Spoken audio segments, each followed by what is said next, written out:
transmisión, ¿verdad? Sí, doctor, se ve. Sí, se ve. Excelente. Entonces vamos leyendo. Este es el momento en que hemos encontrado algo muy, muy bonito en Hawkins, ¿no? Ya nos había hablado en el párrafo anterior, dice: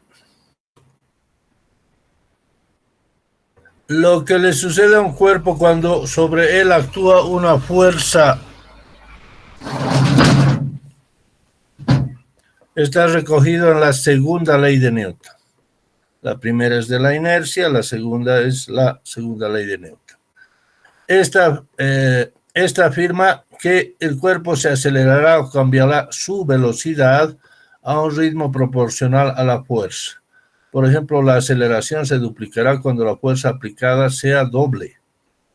Al mismo tiempo, la aceleración disminuirá cuando aumente la masa o la cantidad de materia del cuerpo. La misma fuerza actuando sobre un cuerpo de doble masa que otro producirá la mitad de aceleración que el primero que en el segundo. Un ejemplo familiar lo tenemos en un coche. Cuanto más potente sea su motor, mayor aceleración poseerá.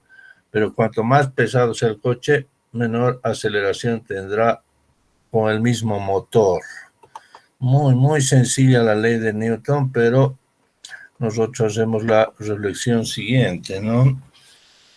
F es igual a M por A. Está muy, muy bien. Y al parecer tenemos una ley a priori, ¿no? Pero el valor en concreto de FMA, o sea, de la fuerza que uno aplica a una masa A, ese ya no es a priori. ¿Correcto? Porque para empujar una masa como un kilo yo necesito tanta fuerza. ¿Y por qué para empujar una masa de 1 kilo no podría yo emplear menos o más fuerza? Porque en un mundo posible, si tenemos una masa de 1000 kilos, para empujar se necesita gran fuerza, pero en un mundo posible podría uno empujar muy suavemente o emplear mucho menos fuerza, ¿no? Entonces el valor en concreto de M respecto de la fuerza y de la fuerza respecto de la masa para producir la misma aceleración, ese valor no es a priori. El resto, al parecer, es a priori y nos da una buena manera de entender la física. ¿Cómo proceden? Es un simple análisis, ¿no? Newton no necesitó ningún experimento, ¿correcto? A ver, Newton hubiera tenido que decir, a ver, aquí tenemos un coche. Bueno, no, Newton no tenía un coche, tenía un carruaje, ¿verdad? A ver, jálelo y produzca tal aceleración. Ah, es cierto, la fuerza es igual a la masa por la aceleración. Y luego ponemos un carruaje más pesado, más grande. Entonces, la fuerza tiene que ser el doble o más grande para producir la misma aceleración. O si es la misma fuerza que con un carruaje más liviano, la aceleración es menos. En fin, no hace falta que hagamos este experimento, ¿correcto? Es a priori, pero el valor en concreto, ese valor no es a priori, ¿verdad? Podríamos pensar un mundo posible donde los hombres toman un carruaje grande, una carruaje para varias personas, y simplemente jalando con un dedo se podría mover el coche. O un mundo al revés, donde para alzar una pluma o para mover una pluma yo necesito gran fuerza. ¿Por qué el universo es así? Bueno, es cuestión del universo y es un tema abierto de filosofía, de metafísica. Ahora vamos a ver esta ley y la vamos a entender con física. Por supuesto que cuando yo a propósito pongo esto de metafísica, no es para que volvamos a entrar a la metafísica, sino para que entiendan bien todo el proceso. Entiendan bien todo el proceso y que entiendan la física. Eso es lo que estamos haciendo. Ver la física como el ser. Pero si yo entiendo que hay algo que es muy claro, algo a priori, digo, qué bien, qué bien. Pero hay algo que es a posteriori y que no lo sabe ni Newton, ni Hawkins, ni nadie. Entonces también aprendo, ¿no? Aprendo bien. ¿Está bien? Bueno, ya vamos a seguir haciendo este método. Además de las leyes del movimiento, Newton descubrió una ley que describía la fuerza de gravedad. Ahora sí, las 3 leyes de Newton, hemos visto 2. Ya vamos a mencionar la tercera. Son una cosa, y luego la ley de gravitación de Newton es una cuarta cosa. Una ley que nos dice que todo cuerpo atrae a todos los demás cuerpos con una fuerza proporcional a la masa de cada uno de ellos. Ya voy a ver si no hay alguien más para unir. Ya. Entonces también tenemos algo a priori. Miren, fíjense, claro que va a intervenir pues en la fuerza de la gravedad de las masas, ¿no? No sabemos por qué una masa atrae a otra. ¿Y por qué esa atracción entre ellas, una atrae a la otra y la otra la atrae a uno? ¿Por qué esa ley es? En realidad no sabemos por qué esa fuerza. Eso ya no es tan a priori. Pero es muy verosímil, ¿verdad? Que influye en la fuerza de la gravitación. Seguramente está en función de las masas. Mientras más grandes las masas, más atracción. Mientras menos grandes las masas, menos atracción. Y luego, mientras más distancia, menos atracción. Mientras menos distancia, más atracción. Eso es muy verosímil.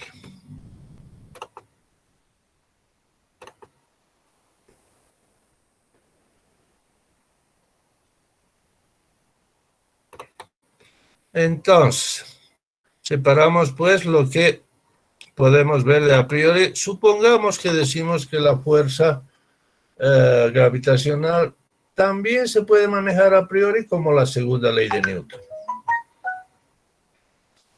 Vamos a pasarnos toda la tarde uniendo a...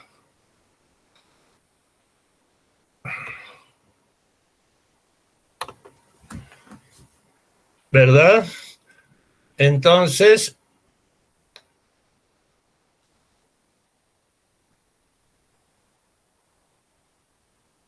decimos que la fuerza está en función de las masas e inversamente proporcional a la distancia.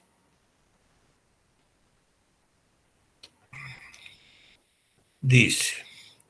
Entonces tenemos algo a priori, digamos, porque hay un detalle más ahí, pero bueno, simplificamos. Es a priori como la segunda ley de Newton, pero el valor concreto, ese ya es otra cosa. ¿Por qué la Tierra atrae precisamente con ese valor? ¿Por qué no puede ser más? ¿Por qué no puede ser menos? ¿Por qué podríamos ser menos pesados o más pesados con la misma Tierra? Ese es el lado a posteriori. Cuando yo sé esto, bueno, estoy entendiendo qué es lo que pasa con esta física y con esta ontología como física. Así la fuerza entre dos cuerpos se duplicará si uno de ellos, digamos, el cuerpo... ¡Ay, Dios! Me voy a pasar la tarde uniendo...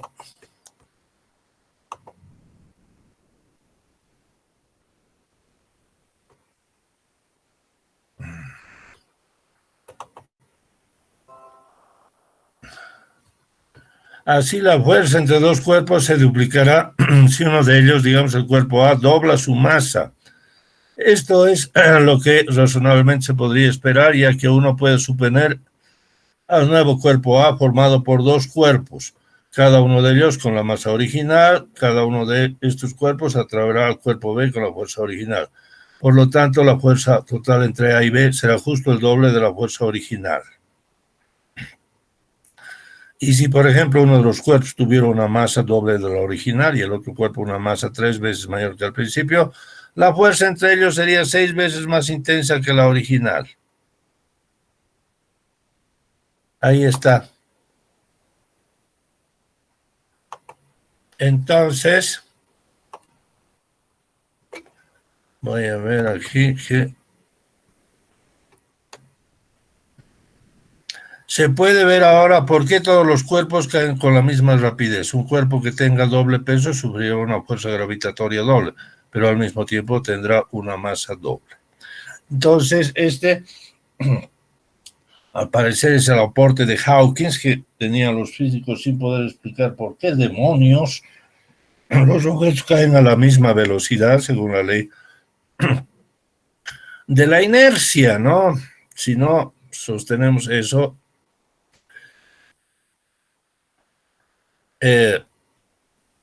bueno, no es la ley de la inercia. La ley de la inercia dice si aceleramos un cuerpo a cierta velocidad se va hasta el espacio.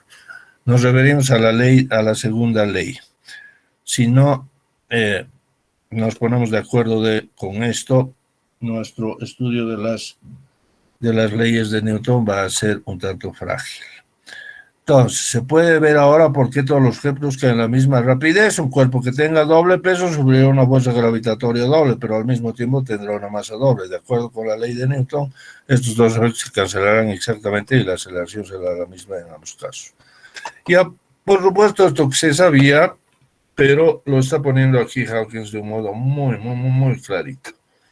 Entonces, eso es algo maravilloso porque nosotros justamente vamos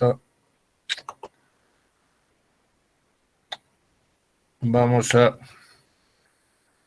ir a nuestro chanchullo, a nuestro pequeño modelito para explicarles esto de un modo claro.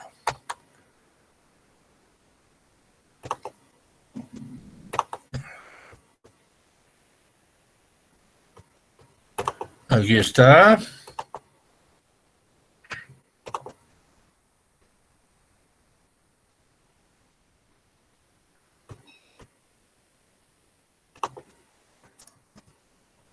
Nosotros así el paste, así.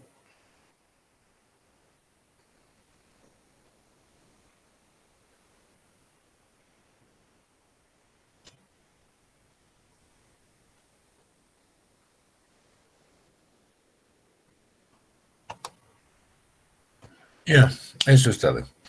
Bien, entonces tenemos la ley de gravitación más la segunda ley, ambas intuitivas aproximadamente. Tienen su a priori, tienen su a posteriori.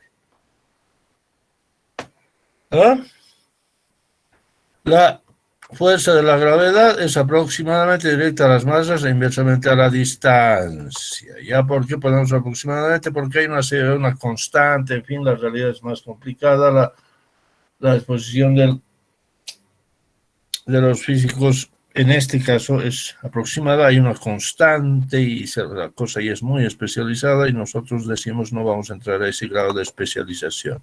Y además, porque la distancia tiene un cuadrado que luego se hace con una deducción muy escrupulosa, ya lo sabemos. La segunda ley, una vez que se tiene la fuerza, tenemos dos masas, la Tierra y yo,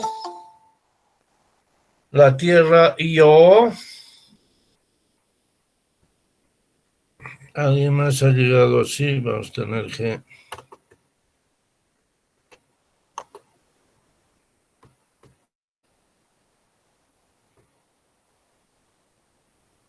La Tierra donde estoy.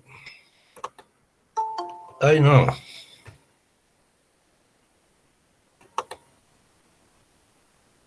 Ya me perdí. La Tierra y yo, por mi masa y la masa de la Tierra, o mejor, la masa de la Tierra y la masa de la Luna, en fin, se hace la gravitación, pero luego actúa la segunda ley de Newton. Esa fuerza gravitatoria, por la ley de gravitación de Newton, también es una fuerza y se hace la segunda ley de la luz. Fuerza es igual a m por a. La masa de la Tierra ha desaparecido. Solo hay una masa en la segunda ley de Newton. Y entonces, si una de las masas es el doble, Una masa es doble, la fuerza también es doble, pero se anulan y entonces para todos los objetos viene la misma situación. Un 2 multiplicando en un lado, un 2 multiplicando en el otro lado, elementalmente se anulan, ¿verdad? O si quieren, este 2 que está multiplicando puede pasar a dividir y 2 entre 2 a 1 no va a alterar. Entonces, así se explica genialmente este maravilloso razonamiento. Y ahí tienen los numeritos que nos hacen explicar cómo el ser humano puede explicarse una cosa tan extraña a veces que los objetos caen a la misma velocidad. Ya, si ustedes revisan un poco de biografía de Newton, van a encontrar que Newton, al deducir la ley de la gravedad, probó que las mismas leyes se aplican a todo el universo. Y entonces se mencionan pues las teorías tortuga, ¿no? Se dicen los cielos antes para Aristóteles eran dioses, estrellas físicas, ángeles, los cielos eran otra cosa. No, los cielos son, bueno, ya los griegos empezaban a decir, caramba, el sol es una piedra caliente, no es un dios, no es... Las estrellas se rigen por la ordinaria ley que rige también en la tierra. Así como caen las manzanas, las estrellas también se atraen mutuamente por esta ley. Ese es el gran aporte de Newton, y que todos mencionan, y cuando se invita a un físico a hablar sobre filosofía, generalmente menciona esto. ¿Correcto? Bueno, ya lo sabemos. Pero ahora sí, lo más interesante es que sabemos que F es igual a mv por A, un tanto a priori. La fuerza de la gravedad también es un tanto a priori. Y si ponemos coeficientes, la masa se dobla en un caso, la fuerza también se va a doblar y se anulan y siempre caemos del mismo modo. Es esto, ¿no?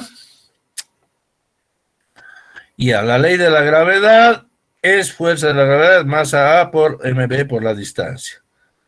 Fuerza de la gravedad 2, ¿por qué sería? Porque hay una masa A. Aquí vamos a poner un caso. Una masa A, una masa B por la distancia,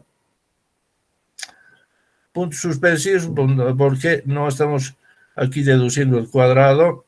Aquí tenemos otro caso para masa, bueno, masa A doble.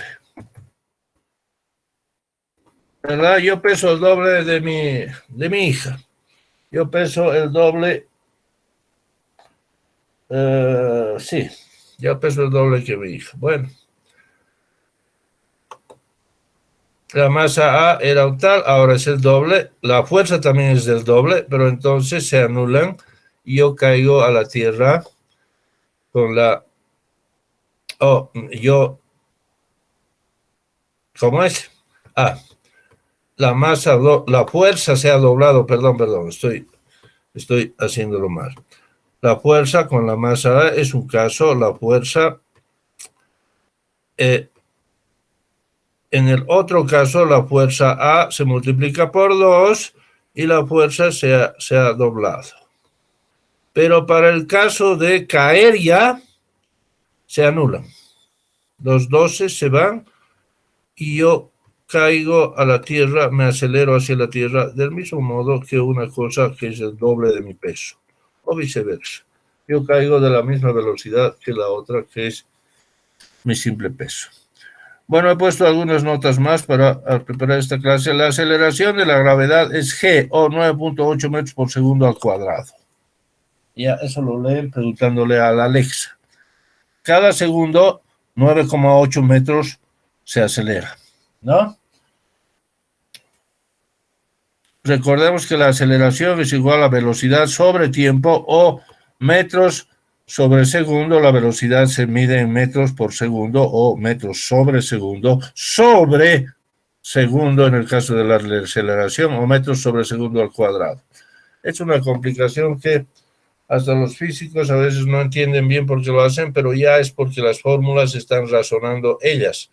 Y entonces nos exigen esto, y a veces tenemos que poner ciertas constantes para que las unidades coincidan. Pero a veces alguien no entiende por qué es metros al segundo al cuadrado, es que metros por segundo, o sea, la velocidad sobre segundo. Correcto, y luego por una simple operación algebraica, metros sobre segundo, si se quiere así,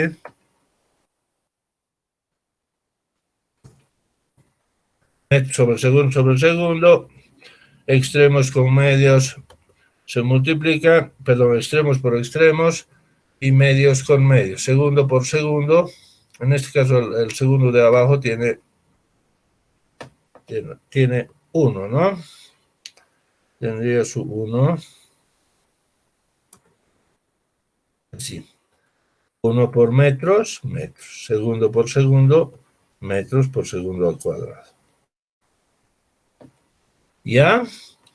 Entonces, de esa manera, vamos a borrar uno porque algunos se van a complicar más. Voy a mandar otra vez esto al grupo. Entonces, cada segundo, en un segundo, un sujeto que caiga se acelera a 9.8. Al otro segundo ya se acelera a 9.8 más, digamos 10. Al principio está cayendo a 10 metros por segundo en un segundo y luego a los 2 segundos ya está a 20. Es una aceleración prodigiosa, ¿no? Entonces, cuando uno se lanza en un paracaídas y el paracaídas se rompe, entonces imagínense la aceleración con la que uno cae. Y a eso se simboliza mediante la letra G. Perdón. Gravedad. Se sugiere el gran problema y tema metafísico. ¿Por qué G, con ese valor, se supone, ¿no? La Tierra podría atraer con mayor aceleración o menor? Correcto, lo mismo que decíamos en la ley de gravitación de Newton. Parece que es muy razonable decir las masas intervienen, la distancia también interviene, pero el valor concreto ya no es a priori. Veamos las apariencias. En la primera línea, en el primer párrafo, Hawkins dice: nuestras ideas actuales acerca del movimiento de los cuerpos remontan a Galileo y Newton. Antes de ello se creía en las ideas de Aristóteles, quien decía que el estado natural del cuerpo era estar en reposo y que éste solo se movía si era empujado por una fuerza o impulso, etcétera, etcétera. De ello se deducía que un cuerpo pesado debía caer más rápido que uno ligero, por sufrir una atracción mayor hacia la Tierra. Los antiguos no tenían por qué ser genios ni hacer ciencia, ya estaban explorando el universo y dando algunas ideas notables sobre ciencia, pero bueno, son antiguos para eso, para ser antiguos. Entonces tienen que equivocarse. Entonces aquí está la apariencia, caer más rápido. Un cuerpo más pesado nos hace pensar por apariencia que va a caer más rápido. Es decir, tenemos la masa A por esta masa A más pesada, la entendemos como F más pesada, F2. ¿Correcto? Una fuerza hacia abajo más fuerte, un cuerpo pesado, que un cuerpo sin 2, ¿no? Entonces va a hacer caer más rápido. ¿Correcto? Eso tenemos. A ver, alcen ustedes una masa de 2 kilos, van a pensar que va a caer con 2 aceleraciones respecto de una masa de 1 kilo. Va a caer más rápido. El peso doble de MA se anota como F2. Ahí está. En ambos casos se olvida que los efectos se anulan. Simplificar el 2 y tenemos lo que anota Hawkins. ¿Ven? Se van a eliminar. Pero hemos olvidado que se anulan y decimos, caramba, la vieja pregunta que se hace un profesor de física le pregunta a un estudiante, ¿no? Y para mostrar el maravilloso mundo de la física y los razonamientos lindos que hay, y le pregunta al alumno, ¿este objeto pesado cae más rápido o cae igual? El alumno va a decir, cae más lento, no va a decir, cae más rápido. Y el profesor le muestra que cae igual. Generalmente no ponen esta explicación de Hawkins. No ponen. Y entonces el alumno queda noqueado. Bueno, nosotros no estamos para hacer ese número que ya es muy manido y bueno, servirá para el colegio. Nosotros simplemente la explicación de que va a caer más rápido psicológicamente está ahí en la fórmula porque no se está haciendo la anulación. Inversamente, caer más lento. Resulta que hay una fuerza, la Tierra es la misma,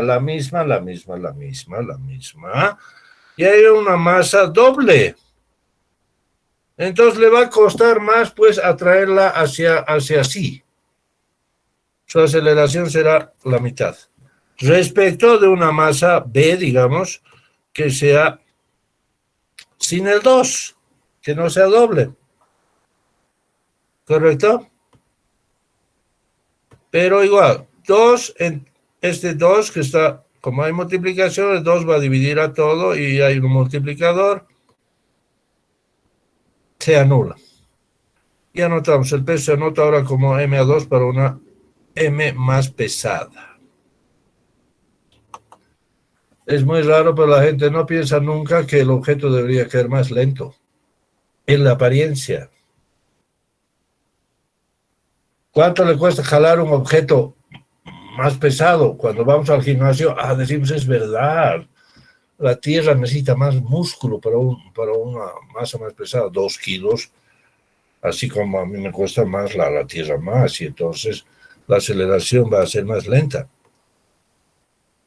No, señor, esta otra apariencia es una apariencia también de razonamiento. Usted no está anulando y entonces tenemos aquí. Bien, con eso ustedes han entendido perfectamente el material para Newton, ¿no? Vamos a ver ahora un poco a relatividad. Entonces tenemos los elementos para Newton. El mundo está gobernado por la ley de la gravitación y 3 leyes que en realidad una es la inercia, que ya viene de Galileo.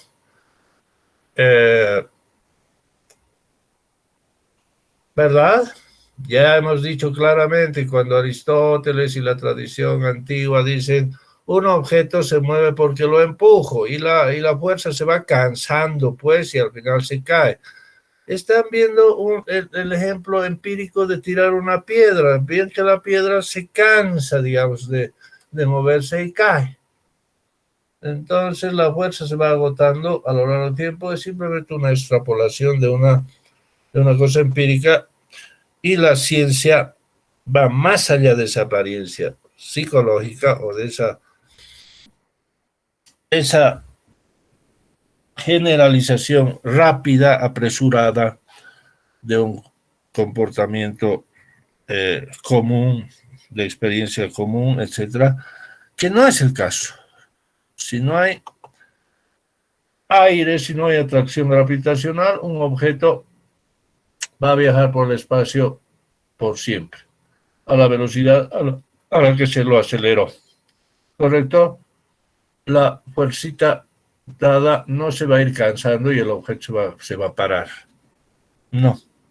Entonces, así la ciencia, en estos ejemplos, tiene ese gran fulgor que ha tenido y ha puesto a Newton como uno de los mayores genios de la humanidad. Hoy en día sabemos que el mayor genio de la humanidad, bueno, en general tendría que estar por llegar, ¿no? Material que se tiene en física es tan despampanante que, bueno, lo de Newton, una ley, dos leyes, tres leyes. La tercera ley de Newton es muy sencilla, ¿no? A toda fuerza de acción hay una reacción similar. Es muy sencillo. ¿Correcto? Pero también vamos a ver que Hawkins no la menciona porque parece obvia, pero para hacer cálculos, entonces es muy importante poner esto de tautologías. Si yo empujo mi pared, la pared pues tiene un coeficiente de resistencia según su masa que está igualando y anulando la fuerza que yo hago. Cuando mi fuerza se hace superior a su constante de resistencia de la pared, entonces empiezo a empujar la pared. La pared empieza a caerse, ¿correcto? Lo mismo para una caja pesada que yo hago para mudanzas. Empujo. Al principio la fuerza de la caja es mayor y va no solo anulando mis intentos, sino va ganándoles, va absorbiendo. Es por eso también que, bueno, masas muy pequeñas como una simple pelotita no llegan pues a jalar a la Tierra, ¿no? Porque la ley de la gravitación dice, es tan grande la Tierra que al final solamente un valor muy grande puede afectar ya a la Tierra y atraerla. La Luna, por ejemplo, puede coger su eje de rotación, ¿no? Estabilizarla. Ese es el gran valor que se da a la Luna. Puede jalar a una parte de la Tierra que es con los líquidos, las mareas, los mares, los océanos, que suben y bajan, así como la Luna va jalando, ¿no? Porque el líquido sí tiene esta propiedad, puede modificar su forma, puede subir un poco sin alterar todo lo de la Tierra. Igualmente, algunos otros planetas en el cosmos hacen oscilar a la estrella, ¿verdad? Mientras tanto, por la tercera ley de Newton, hasta cierto punto, no pasa nada. Toda mi fuerza se absorbe. Empujo una caja, ¿verdad? Ni siquiera he llegado a que la fuerza sea igual a la de la caja para que esté bien anulada, sino que mi fuerza en realidad está anulada por una partecita de la resistencia que pone la caja. Y el resto es para la caja, es libre, solo que como es su coeficiente de resistencia, entonces no se mueve, está ahí simplemente parada.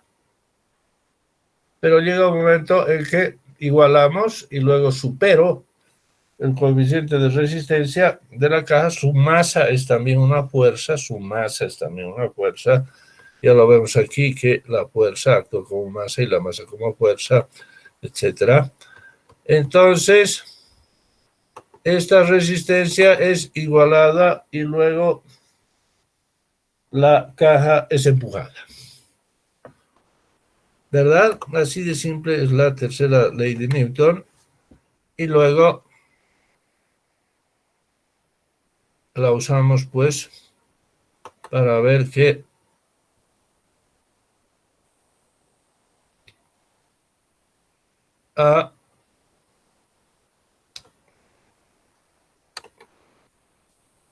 esto podríamos hacerlo enseguida. En un punto yo les voy a... Tengo un problema con...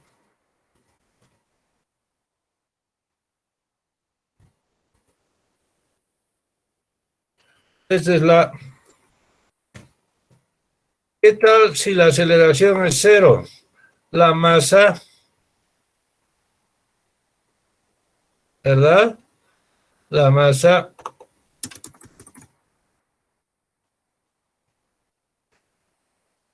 aquí tengo una expresión, estoy con mi texto de Einstein, él lo pone muy bonito. A ver cómo lo pone.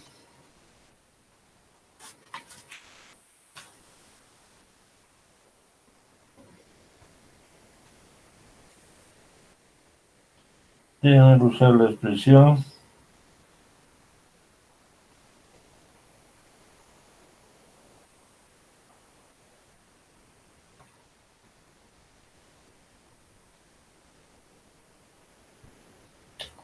La masa inercial es una constante característica del cuerpo acelerado. Ya, es una constante. Entonces, miren, cuando F nos va...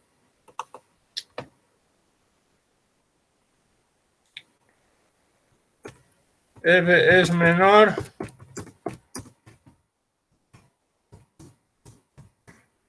es una constante de resistencia, ¿no? O fuerza.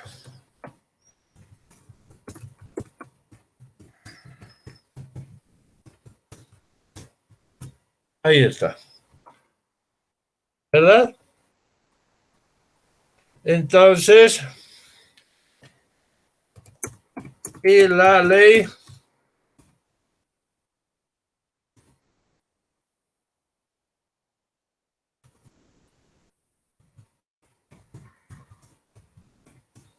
no puede iniciarse. Así se va haciendo un poco complejo, no quería poner esto, ya mi boquita ha actuado. Podríamos decir que cuando la aceleración es cero, entonces todo el término derecho es cero y la fuerza es cero. Entonces, cada vez que me apoyo en la pared, me apoyo como si quisiera empujarla. Mi apoyo es fuerza cero. O que cuando no muevo la caja, mi fuerza siempre es cero. No, lo que pasa es que la segunda ley no puede iniciarse. Correcto, simplemente ahí está actuando que la fuerza de la resistencia de la caja es menor y entonces la caja no se mueve, etcétera, hasta que llega un momento en que son idénticas y ahí sí se está, en literal está la tercera ley del Newton, fuerza hacia un lado, fuerza de venida. Y luego, ahora sí, empiezo la ley.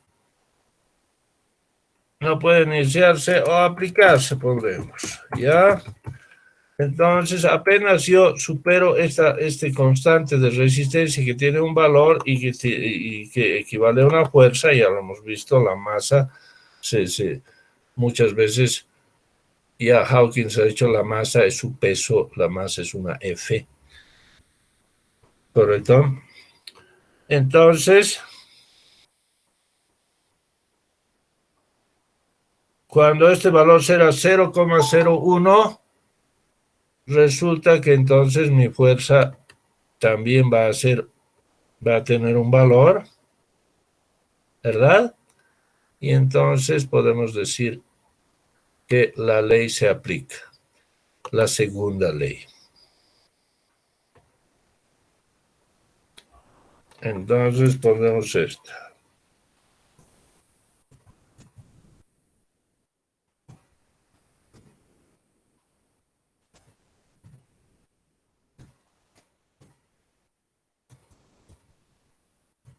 Ah.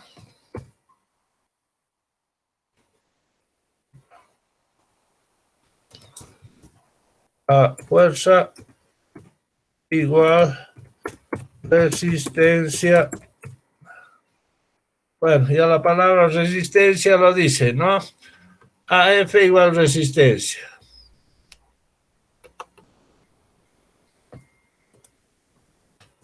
Pero sí, ¿qué pasa si es cero?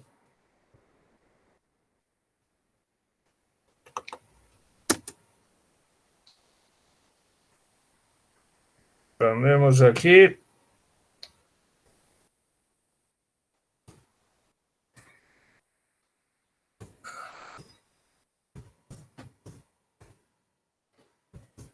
No es que no hay F. ¿Correcto? F por cero no es que no hay F, sino que se está anulando, se está resistiendo. Pero si ustedes interpretan que la ley está actuando, este cero va a ser pues cero, y la fuerza es cero. Se refiere a la fuerza que actúa después de la anulación por la tercera ley de Newton, ¿no? Entonces no van a interpretar que sea cero. Bien, entonces eso es elemental. Y ahora sí podemos ir hacia adelante. Voy a detener mi... Eso ya lo habíamos visto la anterior vez. Ahora sí vamos a ir más allá de Hawkins.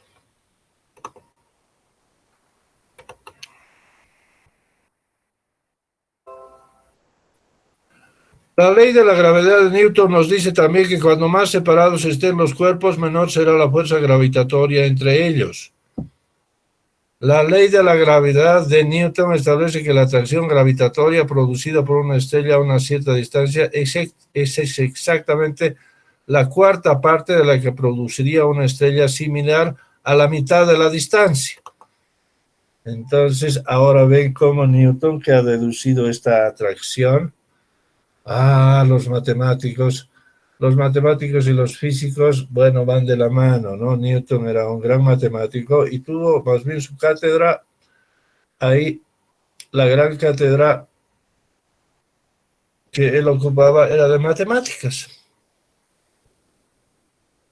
Logró calcular qué pasaría si una estrella estuviera en otra distancia, etc. Como hay ciertos casos donde los físicos pueden ver estrella, planeta, y sobre todo tenemos los planetas con la estrella que es el Sol, la ley de Newton, la fórmula funciona. Eso es. Esta ley predice con gran precisión las órbitas de la Tierra, la Luna y los planetas. Si la ley fuera que la atracción gravitatoria de una estrella decayera más rápidamente con la distancia, las órbitas de los planetas no serían elípticas, sino que estos irían cayendo en espiral hacia el Sol. Y por el contrario, la atracción gravitatoria si por el contrario la atracción gravitatoria decayera más lentamente, las fuerzas gravitatorias debidas a las estrellas lejanas dominarían frente a la atracción de la Tierra.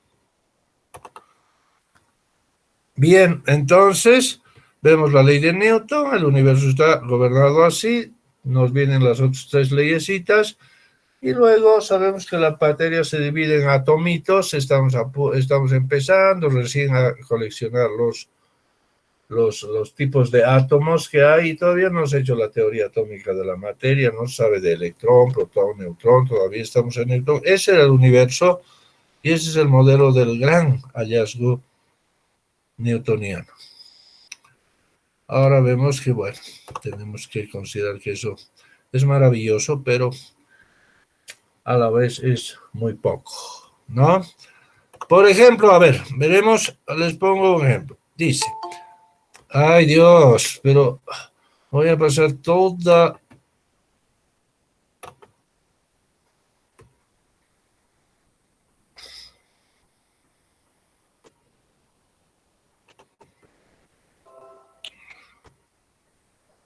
Si la ley fuera que la atracción gravitatoria de una estrella decayera más rápidamente con la distancia, entonces Stephen Hawking dice, podría ser.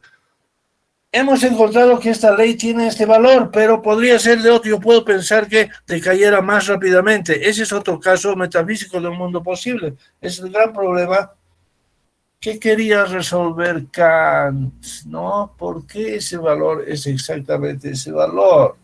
Porque es una ley. ¿Lo logró Kant? Creemos que no, pero por lo menos lo planteó. Eso es lo que deberías entender tú, Stephen, a su tiempo. Bien. Pero si la ley de la atracción gravitatoria de una estrella decayera más rápidamente con la distancia, decayera más rápidamente con la distancia, las órbitas de los planetas no serían elípticas, sino que estos irían cayendo en espiral hacia el Sol. Aquí no está diciendo que si serían elípticas o no elípticas, que ya hemos tratado ese tema, ¿no? Hasta cierto punto se entiende que las órbitas serían elípticas porque funciona, porque Kepler lo hizo, pero a la vez cuando uno hace un análisis parece un tanto raro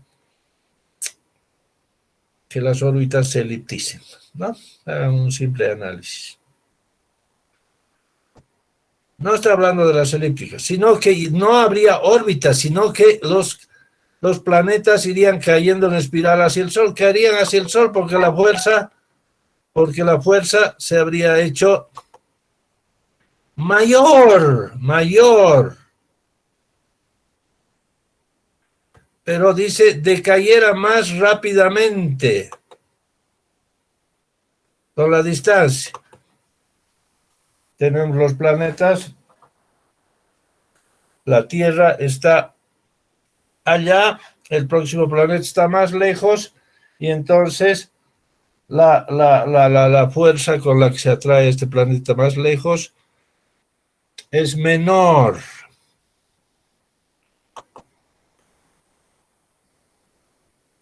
Mientras más lejos, menos fuerza. Mientras más cerca, más fuerza.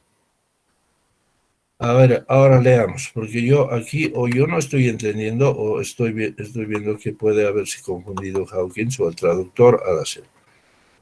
Si la ley fuera que la atracción gravitatoria de una estrella decayera más rápidamente con la distancia,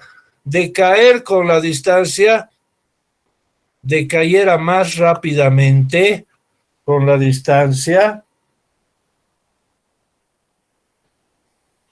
o sea, la fuerza sería más débil, las órbitas de los planetas haría que cayeran hacia el Sol.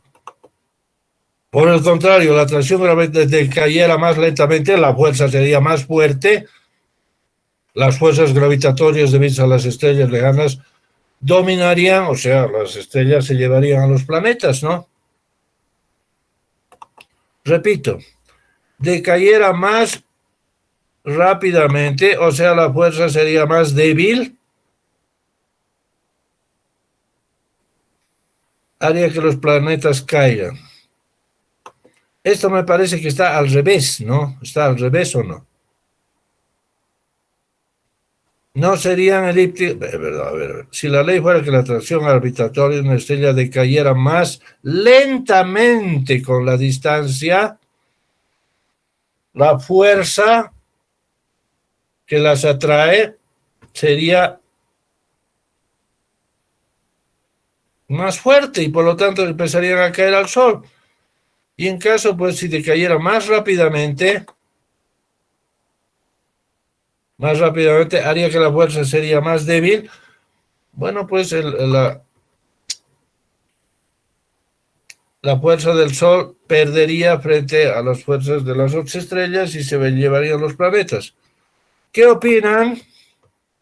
A ver, vamos a hacer porque yo a veces ocurre esto. ¿Qué opina Carlos Augusto Díaz Villanueva? ¿Lee como está en Hawkins o lee al revés? Me parece que, bueno, a mi entender lo leería al revés, ¿no?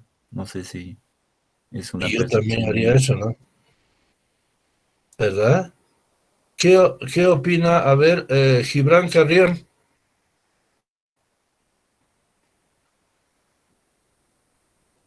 No está Gibran Carrión. Juan Ara... Ah, está. Sí. Sí, la traducción me parece que es más que todo, no el error de Hawking. Ah, puede ser, ¿no? Un error de traducción. ¿Qué opina Nardo Juan?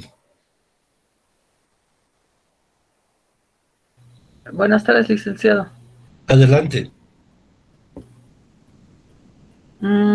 Opino como Augusto, al revés. Al revés, ¿no? Sí, porque así yo entiendo, mientras más débil la fuerza, si te cae más rápidamente, sería más débil, entonces no caerían al Sol, sino se irían hacia las estrellas. Sí, al revés. Miren, fíjense, este es el detalle, la gente lee y no se da cuenta. Por eso yo me tomo el trabajo, a veces demasiado trabajo de leer y de tratar de explicar, y a veces los físicos, en fin, he encontrado en Einstein así lapsus así que me han puesto a mí patas de cabeza, y es lamentable porque uno se complica y a veces parece que el físico es la autoridad, es el Dios, y uno tiene que estar sometido. Bien, entonces es una manera de revisar cómo deberíamos leer, ¿no? Entonces creo que todos van a opinar que entendemos a nuestro humilde juicio que esto debería ser al revés, ¿no? Es que si uno decayera más rápidamente con la distancia, se mezclan muchos conceptos y entonces es fácil engañarse.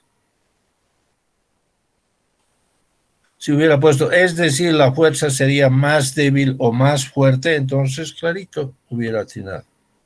Entonces ya ven por qué hago este trabajo. Entonces vayamos adelante. Perdón, Entonces, doctor, una consulta. adelante, por favor.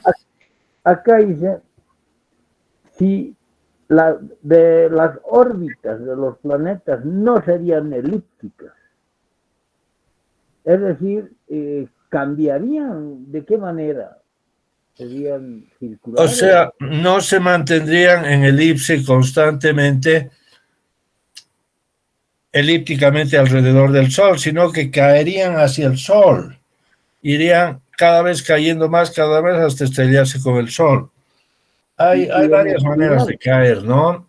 Por ejemplo, cuando usted quiere bajar un satélite, a veces se le da un cohete, le da un chorro de impulso, y por la tercera ley de Newton, entonces el planeta se mueve al otro lado y empieza a entrar en espiral y va a caer hasta la Tierra.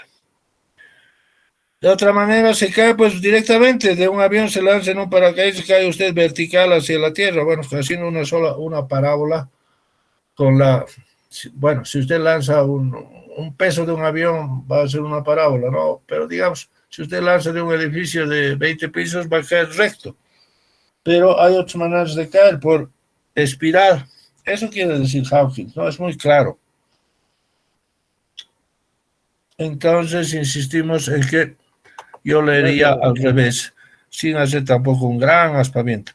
Lo lindo de la idea de Hawkins es que dice, si el universo, y es una teoría física bien clara, una vez que podemos manipular las fórmulas y empezar a atrevernos a exigirle al universo, a las estrellas que antes eran dioses, que se comporten según las leyes, vemos que el equilibrio del universo es bien frágil, ¿no? Estamos a un pelito de que el universo sea otro. Se aumenta un poquito o se disminuye la fuerza de la gravitación y el universo es otro. El equilibrio es impresionantemente bien puesto. Por eso muchos dicen, oh, tú tienes que haber un creador que ponga los detalles tan al cálculo, exactamente para eso. Bueno, no olviden también que ya hemos visto a Hubble, si los planetas no se estuvieran, perdón, si las estrellas, las galaxias, las estrellas no se estuvieran alejando, todo colapsaría en un Big Crunch, ¿no? Tiene que tiene que seguir expandiéndose y solamente en ese momento se puede mantener. Es por eso que el cálculo y el pensar en la ley de la gravitación es tan sutil, es tan complicado. Por eso me he detenido en decir, ¿por qué los objetos caen a la misma velocidad? ¿Por qué la órbita es elíptica y no es circular? Hay muchos detalles. Resulta que si uno cree que domina la gravitación, al final, haciendo el experimento, puede fallar, ¿no? Puede fallar. Y de hecho, Bueno, en principio es un gran logro, pero luego se descubren momentos en que no funciona. Bueno, pero eso dejémoslo a los físicos, ¿correcto? Entonces, vayamos a la cosa. Aquí tenemos el principio de la relatividad y nos vamos a quedar pensando con el principio. Licenciado, yo tengo una duda. Adelante, por favor. A ver,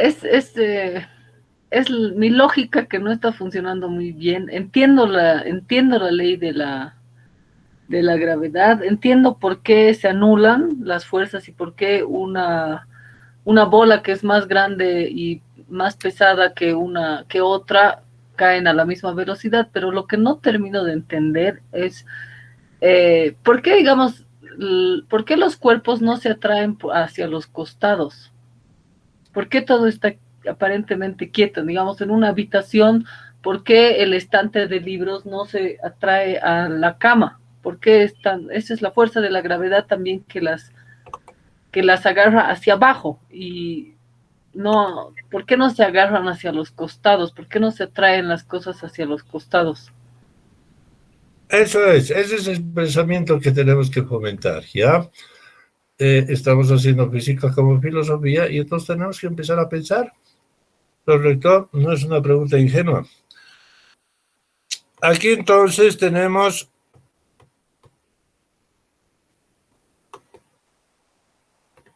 voy a poner en órbita esto mejor. Tercera ley de Newton.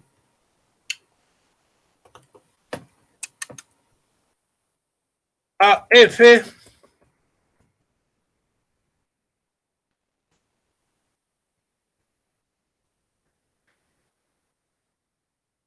digamos, ya, no seremos tan abstractos. AF aplicada igual resistencia, es la ley de más sentido común, por eso estamos queriendo decir, no, aquí ni siquiera la menciona Hawkins. Por un lado es muy inteligente lo que está haciendo Newton, pero por otro lado es una cuestión de sentido común, ¿no? Si hacemos pulsetas, mientras una mano no se mueva ni a la izquierda ni a la derecha, estamos empatados. Y entonces para Narda, esta es la explicación, la tercera ley de Newton, ¿correcto? La fuerza con la que está atrayendo mi ropero a mi estante de libros existe, pero por la fuerza mayor que está haciendo la Tierra hacia abajo,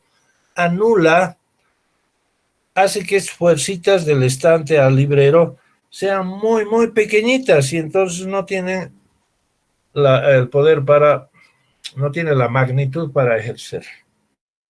Entonces, cuando quiere acercarse el estante al librero, la Tierra directamente la escala hacia la Tierra y elimina esos pequeños valores. ¿Correcto?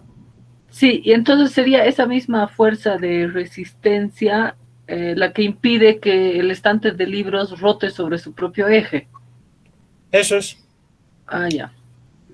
Ahora, no olvide que es que rotar sobre el eje quiere decir todo esto. Una vez hubo en el origen del sistema solar un sol y llegó un señor llamado planeta que ya ha venido desde el origen rotando sobre sí mismo.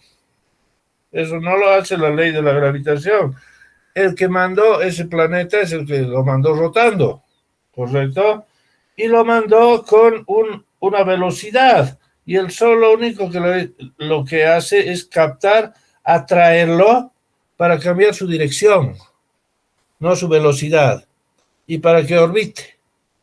No para que caiga, no para que se escape. Eso es lo que tenemos.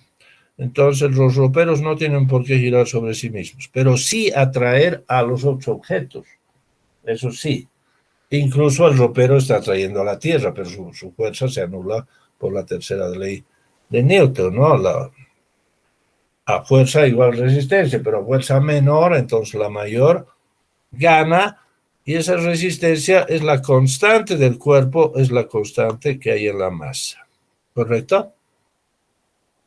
Entonces, todo esto y lo que se pregunta Narda es justamente lo que no ponen estos desgraciados, ¿no? Entonces uno tiene que pasar horas razonándose mientras entonces podrían poner aquello. Podría poner la tercera ley de Newton.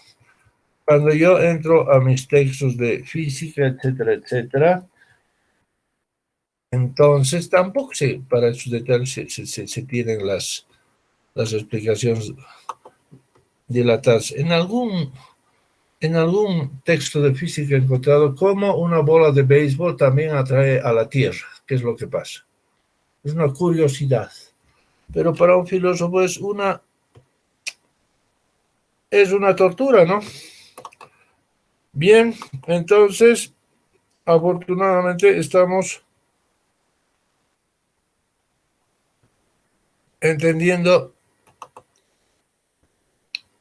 gracias a nuestro propio esfuerzo también. Bien, entonces la diferencia fundamental entre las ideas de Aristóteles y las de Galileo y Newton estriba en que Aristóteles creía en un estado de preferente de reposo en el que todas las cosas subcaerían a menos que fueran empujadas por una fuerza de impulso, etc. En particular, él creyó que la Tierra estaba en reposo. Por el contrario, las leyes de Newton se desprende que no existe un único estándar de reposo. Se puede suponer igualmente o que el cuerpo A está en reposo y el cuerpo B. Bueno, para esto, por favor, ya olviden Aristóteles, ¿ok? De las leyes de Newton se desprende que no existe un único estándar de reposo. Se puede suponer igualmente o que A está en reposo y el cuerpo B se mueve a velocidad constante con respecto de A, o que el B está en reposo y es el cuerpo A el que se mueve. Por ejemplo, si uno se olvida de momento de la rotación de la Tierra y de su órbita alrededor del Sol, se puede decir que la Tierra está en reposo y que un tren sobre ella está viajando hacia el norte a 140 kilómetros por hora, o se puede decir igualmente que el tren está en reposo y que la Tierra se mueve hacia el sur a 140 kilómetros por hora. Si se realizan experimentos en el tren con objetos que se movieran, comprobaríamos que todas las leyes de Newton seguirían siendo válidas. Por ejemplo, etc. Bueno, estamos introduciéndonos a la relatividad, que tiene un origen muy, muy simple, es muy agradable y después se hace tan complicada que, Dios mío. Entonces,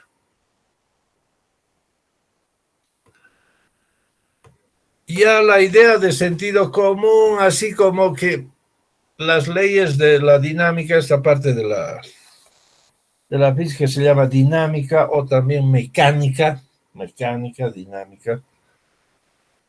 Cuando yo lanzo una piedra, la piedra se va cansando y cae. No, señor. Eso no es verdad. La ley auténtica es la ley de la inercia. ¿Correcto? Pero también la Tierra está en reposo, etcétera, y está en el espacio absoluto y las otras cosas se mueven. No es así. No sabemos si las cosas se mueven respecto de la Tierra o la Tierra se mueve respecto de esas cosas. La única manera para tener una solución parcial es ver un tercer objeto. Se sube usted a un satélite o a un cohete y ve que efectivamente la Tierra es la que se mueve alrededor del Sol y no el Sol alrededor de la Tierra. Se ve que la Luna gira. Porque uno podría decir, desde la Luna deben decir, la Tierra está girando alrededor de ella. ¿Verdad? Entonces, ver un tercer objeto es la única manera de resolver la cosa, para evitar toda esta discusión de Ptolomeo versus Copérnico, ¿no? Al final, la mejor manera de probar que la Tierra es redonda es ver una foto del transbordador, ya. Entonces, ya ahí lo único que va a quedar son los grandes fanáticos que siguen manteniendo que la Tierra es plana, o tonterías que ya es el gran placer de la marginalidad, de la conspiración, ¿no? Entonces, no existe una manera de comprobar dónde está el espacio absoluto. Ahí está.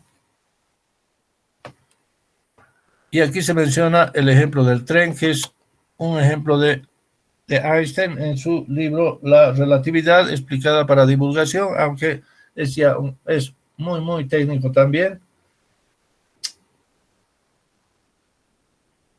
Y luego, cuando Einstein quiere ser realmente técnico, ya es tan técnico que es muy, muy difícil de entenderlo y hasta uno sospecha que los propios físicos podrían no entenderlo. En fin, se hace un club de sujetos muy, muy complicados. Bueno, pero la idea es que ya vamos a ver a dónde va esto. No podemos afirmar un espacio absoluto, ya porque no sabemos dónde está.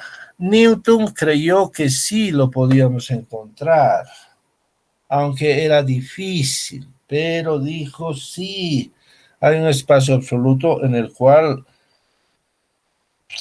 el Sol, digamos, ya que está en reposo y los planetas se mueven. Newton no tenía instrumentos para mostrar que el Sol también se estaba moviendo alrededor del centro de la galaxia y que la galaxia se estaba moviendo alrededor de otras galaxias y que todos se estaban alejando. En fin, es muy complicado, ¿no? Es muy complicado. Bueno, pero el principio de la relatividad empieza con que no hay un movimiento absoluto. A ver. Voy a encontrar una frase de Einstein. Tengo aquí.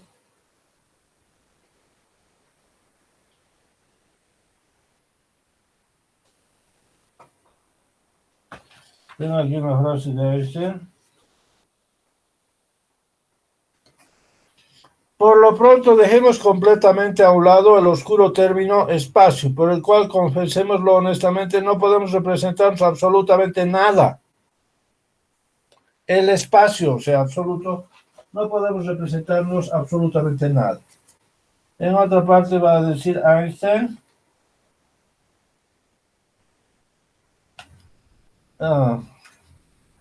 Aquí en su libro de divulgación empieza con las derivadas, empieza con los alfas, es sumamente complicado. Bien.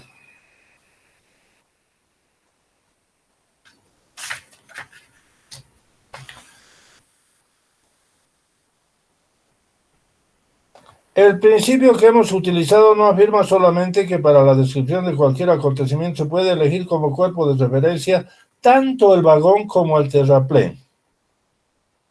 Nuestro principio afirma más precisamente que si se formulan las leyes generales de la naturaleza, tal como resultan de la experiencia, utilizando por ello el terraplén como cuerpo de referencia o bien el vagón como cuerpo de referencia, entonces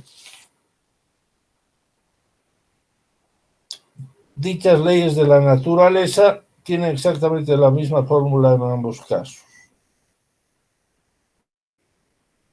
Entonces, sanciona, perdón, estoy buscando aquí.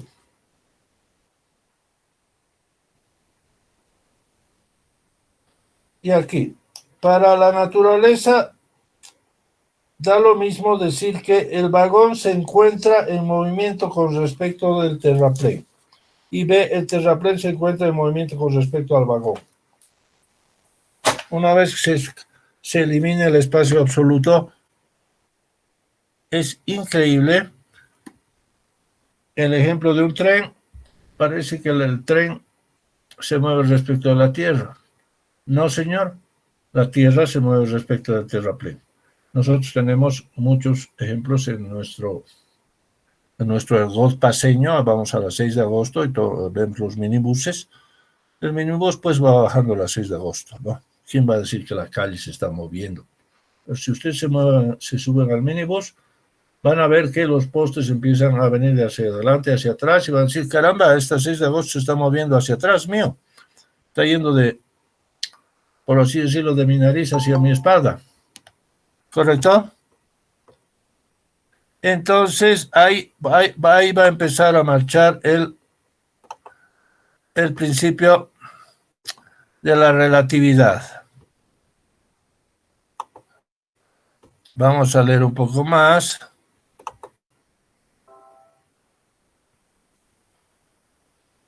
Esta parte la pueden...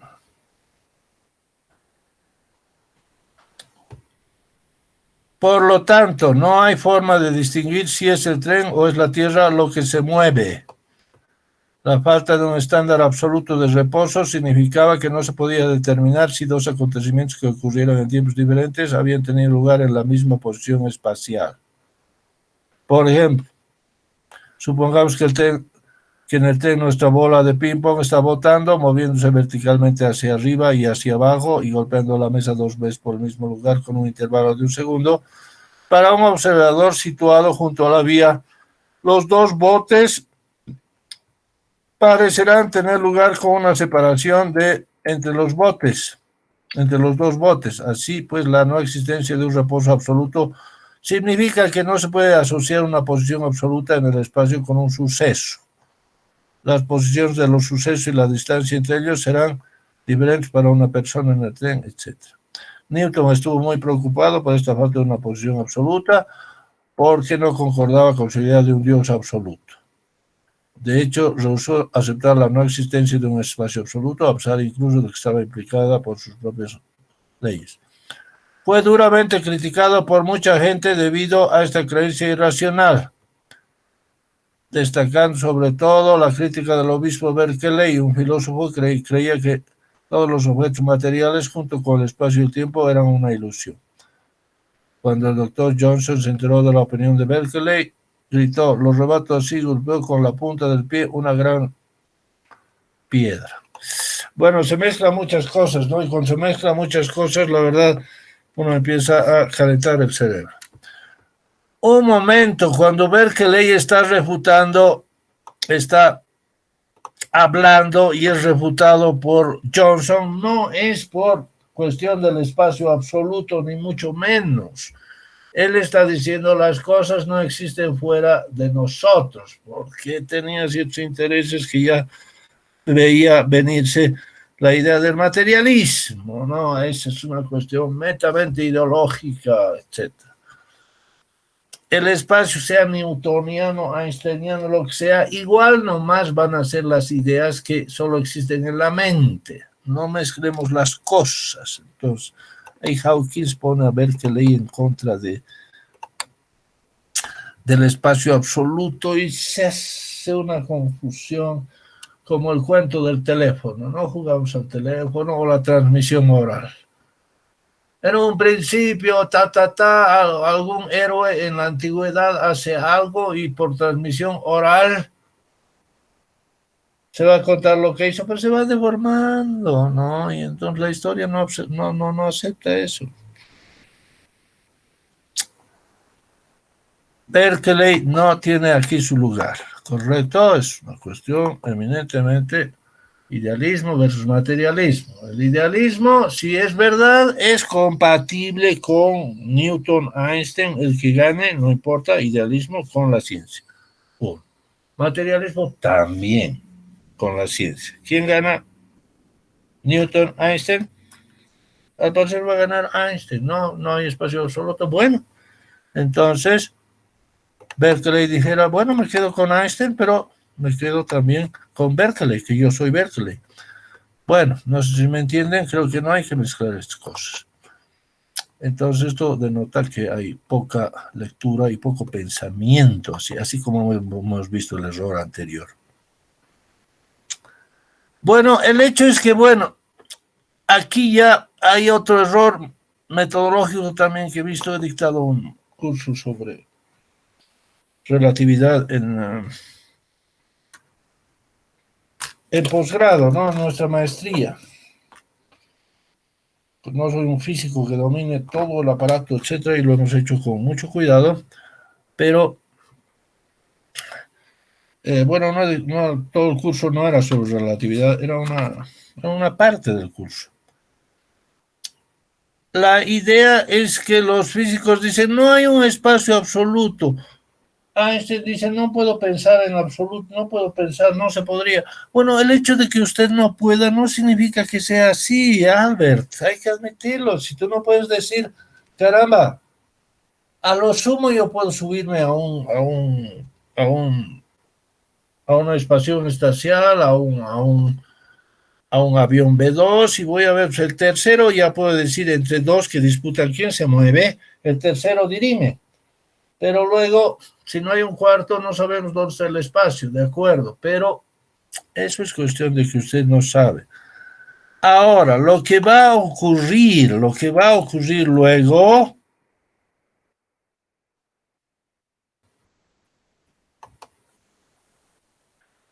aquí ya nos vamos a adelantar. Se sabe por las mediciones de los físicos que la luz tiene una velocidad constante y viaja en el espacio vacío. Entonces, voy a hacer un new sharing. Vamos a volver a nuestra preparación de clase para que vean que lo hacemos muy simple. Relatividad.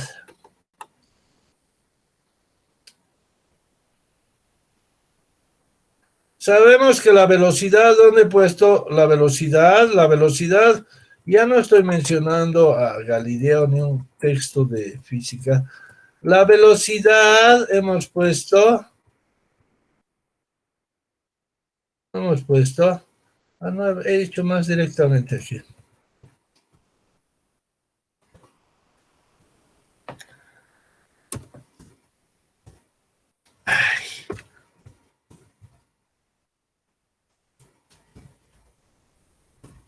La velocidad es el espacio entre el tiempo. Es la velocidad de la luz. Constante. Entonces, todo el mundo sabe que la velocidad o es absoluta o es relativa. ¿Verdad? Cuando ustedes se mueven, por ejemplo, a las 6 de agosto en un minibús, se mueven y un minibús más veloz los pasa. Entonces, la velocidad, pues, el cálculo que hacen, que van a decir que la velocidad que le veo a este minibús veloz es más rápido que yo al primer minibús, pero será mucho más rápido respecto de las 6 de agosto. ¿Correcto? Otra vez más, las 6 de agosto, suponemos que está en reposo, el primer minibús se mueve, digamos, a cómo corren entre las 6 de agosto los minibús. Como hay tanta trancadera, seguramente es muy lento, pero supongamos un día despejado. 6 de agosto, 0 de velocidad, primer minibús, digamos, 50 kilómetros por hora, y el otro más rápido a 100 kilómetros por hora. Yo estoy en las 6 de agosto. ¿Cómo veo al primer minibús? 50 kilómetros. ¿Cómo veo al segundo? 100 kilómetros. ¿Cómo ve el primer minibús al segundo? 100 kilómetros menos 50, la velocidad que él tiene, ¿correcto? Lo ve a 50. Y en el primer minibús decimos, caramba, en las 6 de agosto deben estar diciendo, son 100 kilómetros, porque yo me estoy moviendo a 50. Es muy simple. Esta cinemática ya no es parte de la física en primer lugar, es parte de nuestro razonamiento de supervivencia, ¿correcto? Supervivencia. Razonamos así. Cuando yo estoy yendo rápido, porque tengo que cazar una presa o porque tengo que llegar a mi trabajo, hago mi cinemática, la ciencia del movimiento, de esta manera, ¿no? De esta manera. La velocidad de un móvil es igual a su velocidad en el estado de reposo o la velocidad respecto de otro móvil menos la velocidad de este móvil. Y así decimos, C es igual a T. La velocidad relativa es C menos la velocidad del sistema de referencia, por ejemplo, C2. Ahí está. Entonces, pónganse que la velocidad de la luz vaya por la 6 de agosto a 300.000 kilómetros por segundo, pero el primer minibús se está moviendo a la mitad de la velocidad de la luz y mide la velocidad de la luz. ¿Cuánto va a medir? 300.000 menos la velocidad del primer minibús, que es la mitad, va a ser 150.000. Entonces, 6 de agosto, 0 de movimiento. La velocidad de la luz, no. La velocidad del minibús, no. La velocidad de la luz, 300.000. La velocidad del minibús, 150.000. ¿Qué va a medir el minibús para la luz? 300.000 menos 150.000, la mitad de C, o sea, 150.000. ¿Correcto? ¿Tengo que repetirlo o está bien? Voy a repetirlo. 0, primer minibús 150.000, la luz 300.000. El minibús, ¿cómo mediría a la luz? 300.000 menos la velocidad de él, 150.000. Eso debería pasar, pero no ocurre, sino que la luz es siempre constante. Es lo más extraño del mundo. Yo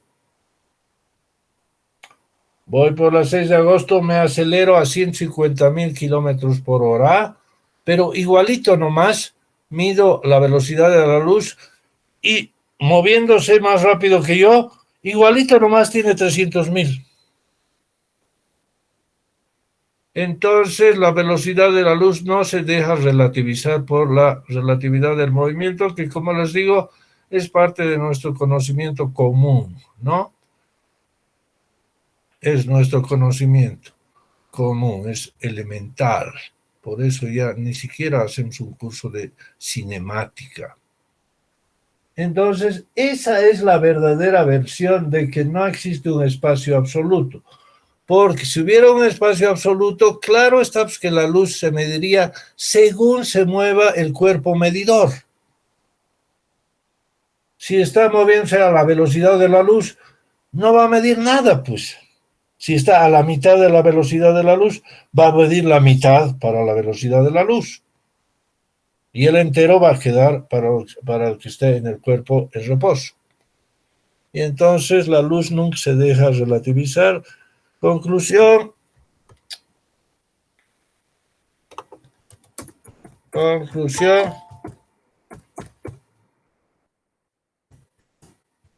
Se relativiza el espacio y el tiempo. Correcto, ya no existe el espacio. Ay, Dios. Ya no existe el espacio, no existe el tiempo. Solo existen espacios. Solo existen tiempos. Cada uno en dependencia de cómo se mueva un móvil. Así, para que yo mida la misma velocidad de la luz respecto de otro móvil que se está moviendo respecto de mí, entonces yo tengo mi propio espacio y mi propio tiempo y me da siempre 300.000 kilómetros para la luz. El otro, como se está moviendo respecto de mí o yo respecto de él tiene su propia regla y su propio reloj que es diferente del mío y le da la misma velocidad de la luz. Eso prueba que no existe un espacio absoluto. Y no es meramente porque no sabemos cómo hacerlo, ¿no? Podría ser que Dios nos haya dejado sin método para hacerlo. Pero si no hubiera nada de esto de la velocidad de la luz, es decir, de una cosa que nunca se deja relativizar, entonces vamos a tener que lo que hay es un espacio y un tiempo relativos y no absolutos. ¿Correcto? Ese es el principio de la relatividad. Es muy sencillo y quiero que lo aprendan. ¿Correcto? Pienso que si Hawkins dice ese espacio absoluto no existe, la gente va a decir, caramba, pero eso lo estoy sabiendo porque el físico lo dice. No, usted está diciendo una cosa que, perdón, le mostraré mi matrícula, soy estudiante de filosofía. El hecho de que usted no lo sepa no significa que no haya. ¿Correcto? Tal vez alguna vez se encuentre una propiedad que haga que diga, esta cosa realmente se está moviendo en un espacio absoluto.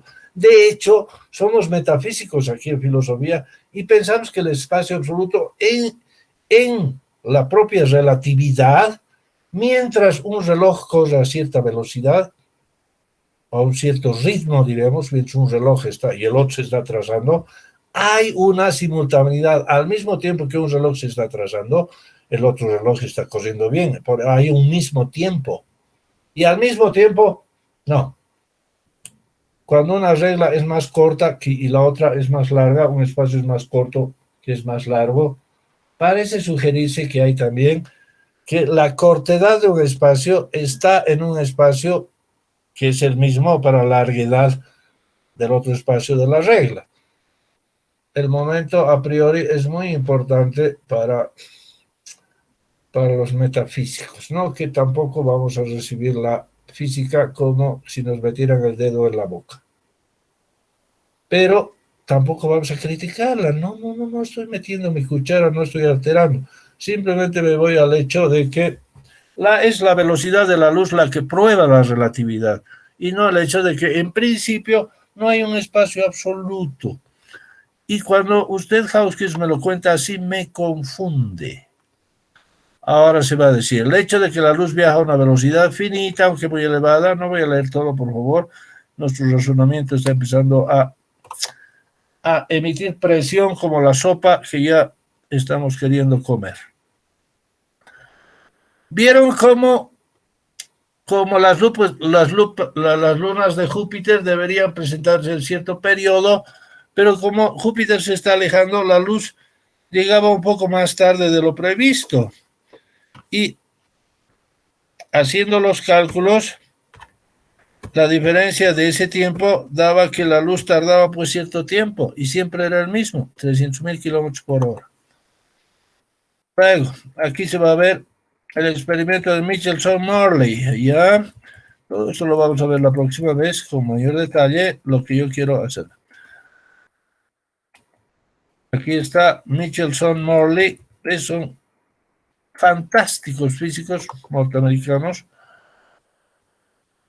Entonces, midieron con una serie de espejos la velocidad de la luz y vieron que no cambia. Si se la mide para arriba, es así. Si se la mueve para abajo, es para... Si se la mueve hacia... Miren, yo estoy yendo con la Tierra, estoy yendo en el planeta hacia la derecha. Mando un rayo hacia la derecha. Pero como yo me estoy moviendo, debería ser pues menos que cuando mando el rayo hacia atrás, que debería ser más. En fin, la luz siempre es un valor constante y eso hace que las otras variables que intervienen en el fenómeno tengan que alterarse. ¿Correcto? Entonces, es como como cualquier fenómeno. Un fenómeno político, a ver. Quieren averiguar algo y ponen todas las variables, pues influye, qué sé yo, influye, digamos, el clima, en fin, los medios de comunicación, influye la alimentación, etc. Pero hay una variable que es siempre la misma, digamos que es, qué sé yo, la economía de la gente. Entonces tendrán que variar las otras, ¿verdad?, para explicar un determinado fenómeno. ¿Correcto? La economía no varía, entonces, si hay resultados políticos diferentes, será pues la actitud de los medios, el clima o otras cosas. La economía no se toca. Entonces, cuando una variable es constante como la luz, los otros ingredientes varían.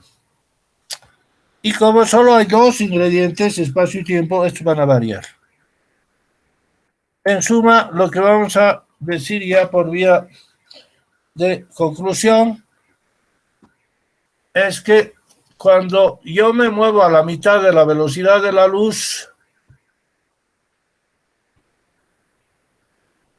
yo debería medir la mitad de la velocidad de la luz, ¿correcto?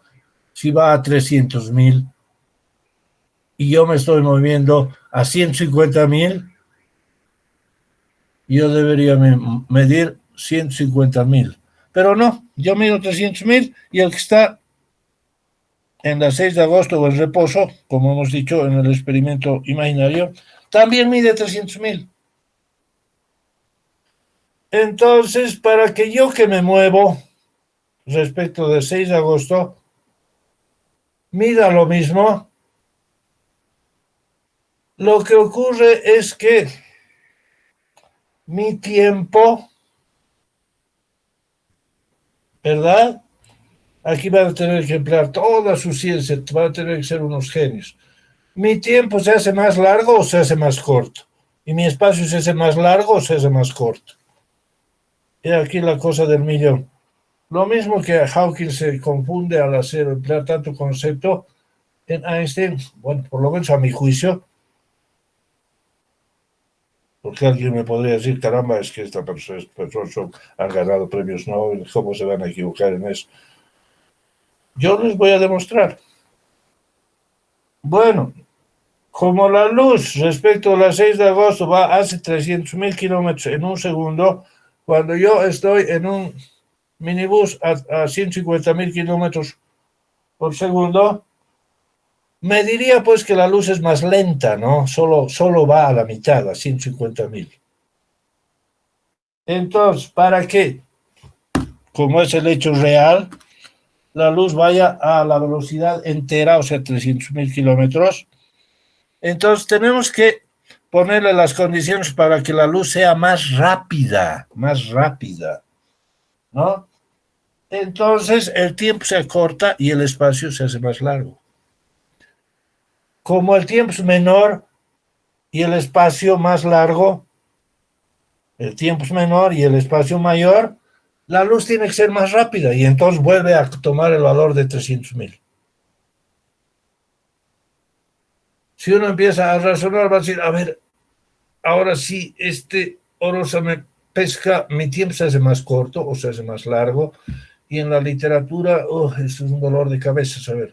Por suerte, Hawking no dice nada. Pero en última instancia, yendo al concepto, les diré esto. Para que la luz siempre tenga la misma velocidad, tenemos que relativizar el espacio y el tiempo. Si usted está parado en la 6 de agosto y se acelera en un minibús, su tiempo ya no va a ser el mismo. Su reloj va a marchar a otro ritmo. No importa si se atrasa o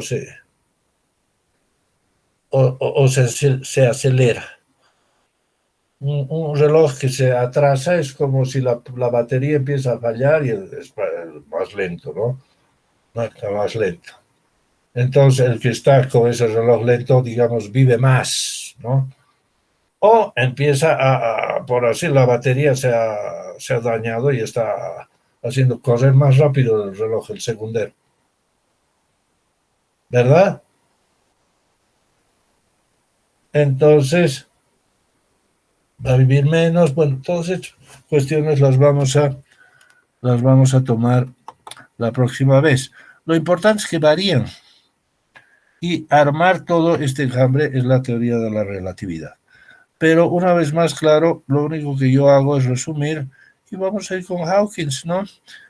Lo único que quiero es, por favor, que vean que no es tanto porque los físicos han decidido que no se puede encontrar un espacio absoluto y los físicos empiezan por el espacio, ¿no? Después hablarán del tiempo.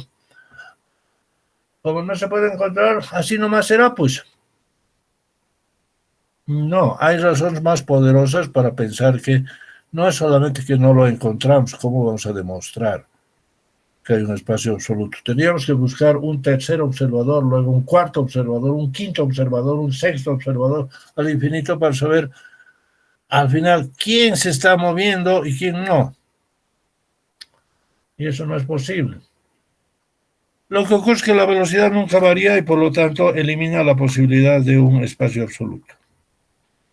Y entonces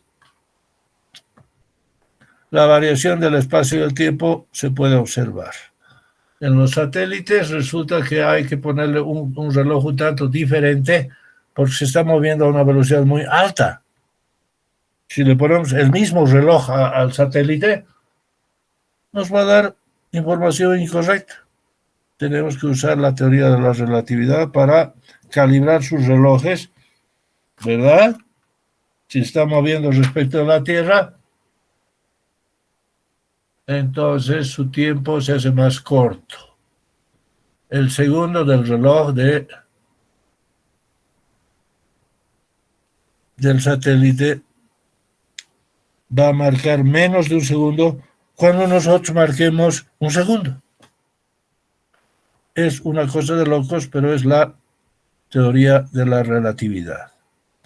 Bien, entonces, por favor, lean el texto y van a encontrar cosas fascinantes. El texto, hasta ahí con esas dos aclaraciones, se lee perfectamente. Luego vamos a encontrar la próxima clase ya a los famosos conitos de espacios, porque no importa ya en este universo un espacio absoluto ni un tiempo absoluto, sino sistemas de referencia, móviles que se mueven, y a la vez lo que importa no es si una cosa existe o no, sino más bien si una cosa informa de su existencia emitiendo luz, emitiendo radiaciones. La luz no es la única radiación y se hacen los famosos conos de luz que están brillantemente explicados aquí y que les pueden complicar para otras lecturas. ¿Correcto?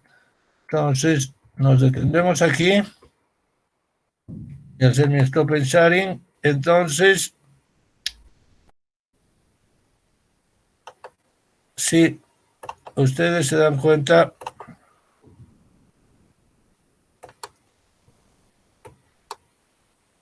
la relatividad, no diré tampoco se ha resumido en una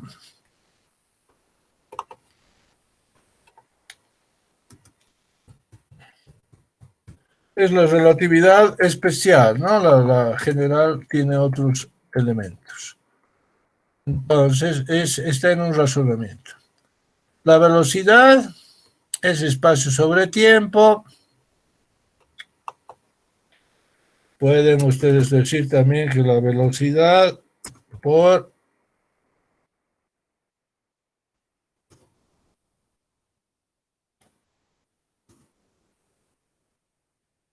velocidad, ¿no? Lo que están dividiendo pasa a multiplicar. B por T es igual al espacio, etc. C es la velocidad de la luz constante. C es igual a ETT, velocidad relativa, es la velocidad de la luz, en este caso, menos la velocidad del sistema de referencia, pues tendrá que haber una variación. Ejemplo C2. Pero C es siempre la misma, por lo tanto, varían el espacio como el tiempo para dejar a C como constante en el vacío. Conclusión, se relativiza el espacio y el tiempo. Entonces, mi resumen de la teoría de la relatividad, para empezar, de la especial, y con eso pueden leer el texto, viendo que también tienen que hacer algunos arreglos cuando Hawking empieza a poner cosas. ¿Correcto? Es la teoría, es la velocidad de la luz la que prueba el espacio y tiempo relativos, y no al revés, que no hay, entonces la velocidad de la luz tiene que actuar así. ¿Correcto? Entonces es la velocidad de la luz la que modifica. En muchos razonamientos, incluso de Einstein, utiliza nomás la teoría de que los rayos de luz viajan a diferentes, tardan un tiempo en llegar. Por ejemplo, la información entera pues a los individuos de diferente manera, ¿no? ¿Correcto? Si yo estoy en Afganistán, los hechos me llegan rápido. Si estoy en La Paz, me llegan más lento porque las ondas de radio o las ondas que transmiten la internet, las señales, bueno, tardan más en llegar. Entonces, el presente de Afganistán no es el presente en La Paz. Así suelen razonar, aunque ustedes no crean, los físicos. Y eso no está bien, pues. La teoría de la información, yo, chocolate por la noticia, lo sé. Mi presente no es el suyo, correcto. Lo que dura algo está en función de dónde estoy para recibir la información, es elemental. No me utilice eso, por favor, porque eso es validísimo con Newton. Entonces, hay que decir más bien, la velocidad de la luz es así, tan rara, que no importa que cómo uno se mueva respecto de ella, siempre uno mide su velocidad, que es la misma. Y entonces eso hace que mi espacio y mi tiempo tengan que variar.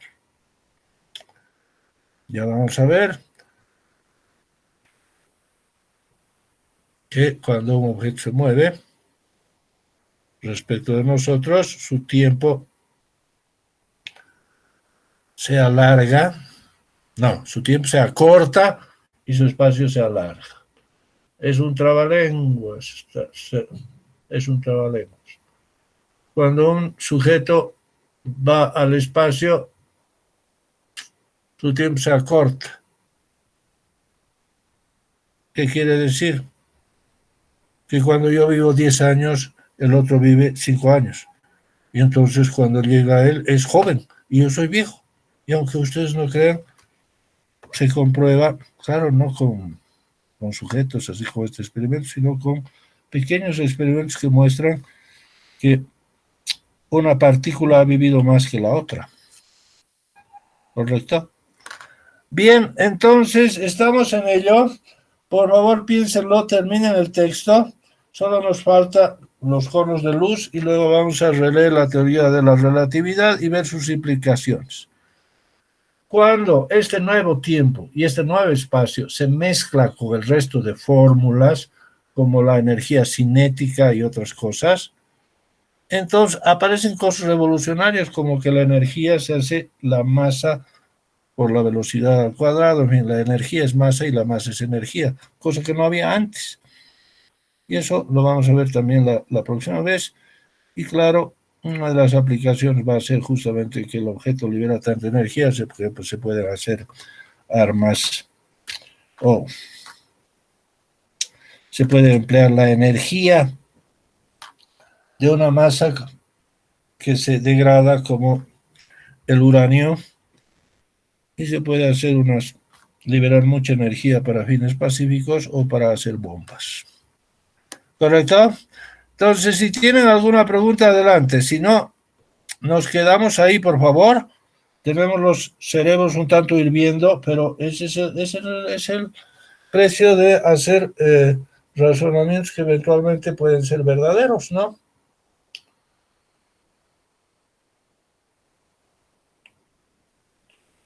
Bien, hemos hecho preguntas también acerca de qué entiende aquí, qué entiende allá. La próxima vez vamos a empezar preguntándoles, ¿ha entendido la teoría de la relatividad? Eso va a ser después de una ronda, entonces empezamos recién la clase. ¿Está bien? Entonces nos veremos la próxima vez. Perfecto, hasta luego, licenciado. Gracias. Excelente. Les agradezco mucho. Lean 20 veces, ya, por favor. Gracias. Hasta luego. Gracias, hasta luego. Hasta luego. Solo este capítulo, ya a terminar este capítulo. Y si tienen más preguntas, pregúntenle a Alexa, ¿no? Pregúntenle a Alexa.